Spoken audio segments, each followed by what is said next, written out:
آج ہم ایسے شخص کی بات کریں گے جس نے برِ صغیر پاک و ہند میں ایک مضبوط مسلم سلطنت کی بنیاد رکھی۔ ہم بات کر رہے ہیں ظہیر الدین بابر کی، اور وہ پیدائشی جرنیل تھا اور کم عمری میں ہی فوجی لشکر کی قیادت سنبھال لی۔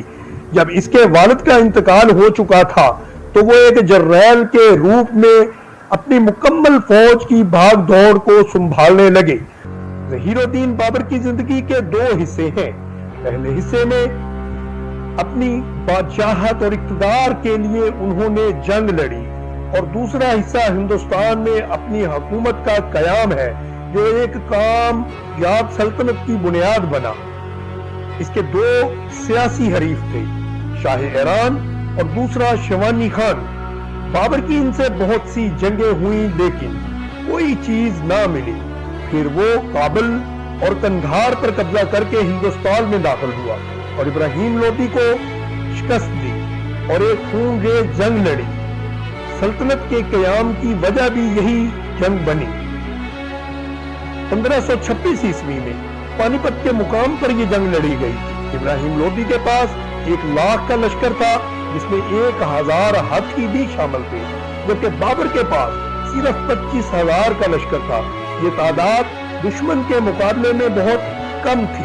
پھر وہ فتح کیسے حاصل کر گیا، یہ جاننے کے لیے ہم آپ کو سب کچھ بتائیں گے، مگر اس سے پہلے اگر آپ نے ہمارے چینل کو سبسکرائب نہیں کیا تو ہمارے چینل کو سبسکرائب کریں اور بیل آئیکن کو بھی دبا دیں تاکہ ہماری ہر نئی آنے والی ویڈیو کا نوٹیفیکیشن آپ تک پہنچ سکے۔ ظہیر الدین بابر کے پاس 3 چیزیں تھیں جو اس کو اپنے سے 3 گنا بڑی فوج سے بھی فتح دلوا سکتی تھی۔ نمبر 1، بہت ہی منظم اور تربیت یافتہ فوج۔ نمبر 2، بہترین توپوں اور بارود کا انتظام۔ نمبر 3، بہترین حکمت عملی۔ جنگ کنواہا وہ دوسری بڑی جنگ ہے جو ظہیر الدین بابر نے 1527 عیسوی میں رانا سانگا کے ساتھ لڑی، جو اس وقت راجستھان کا حکمران تھا۔ رانا سانگا بھی ان لوگوں میں شامل تھا جنہوں نے بابر کو ہندوستان پر حملے کی دعوت دی تھی۔ رانا سانگا کا یہ خیال تھا کہ بابر بھی امیر تیمور کی طرح ہندوستان سے لوٹ مار کے بعد چلا جائے گا۔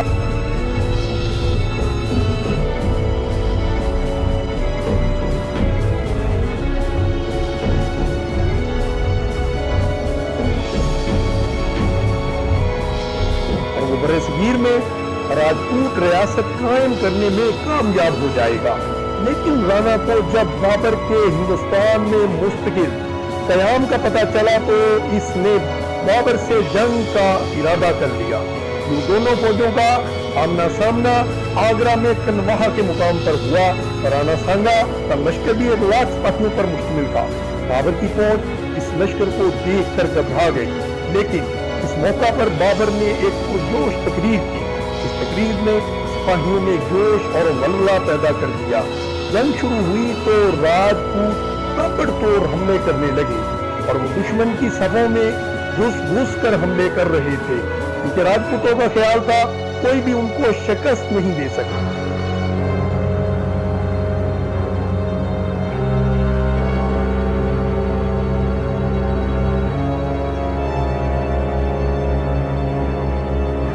لیکن مغل بھی ان کے سامنے آہنی دیوار بن کر کھڑے تھے اور بہت بہادری سے مقابلہ کر رہے تھے۔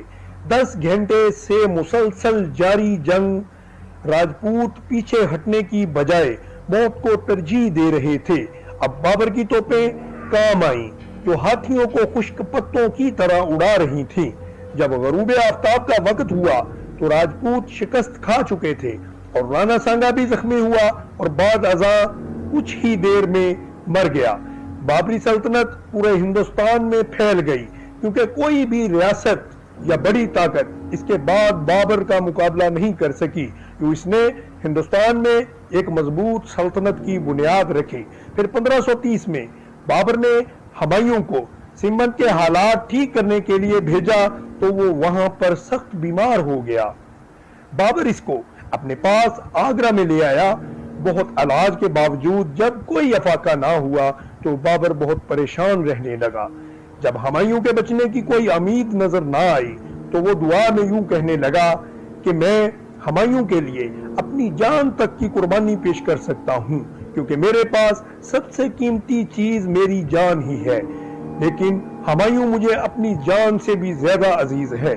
پھر وہ یہ دعا مانگنے لگا کہ خداوند میری زندگی میرے بیٹے کو لگا دے۔ کہا جاتا ہے اس کے بعد وہ خود بیمار رہنے لگا اور ہمایوں آہستہ آہستہ بالکل صحت مند ہو گیا۔ جب بابر کو اپنے زندہ رہنے کی امید نہ رہی تو اس نے ہمایوں کو وصیت کی کہ اپنے بھائیوں اور اپنی رعایا کا بہت ہی خیال رکھنا۔ 1530 عیسوی کو ظہیر الدین محمد بابر کا انتقال ہوا اور ان کی عمر اس وقت صرف 48 سال تھی۔ اس نے 36 سال کل حکومت کی اور اس کی لاش کو کابل میں ہی اس کی وصیت کے مطابق دفن کر دیا گیا۔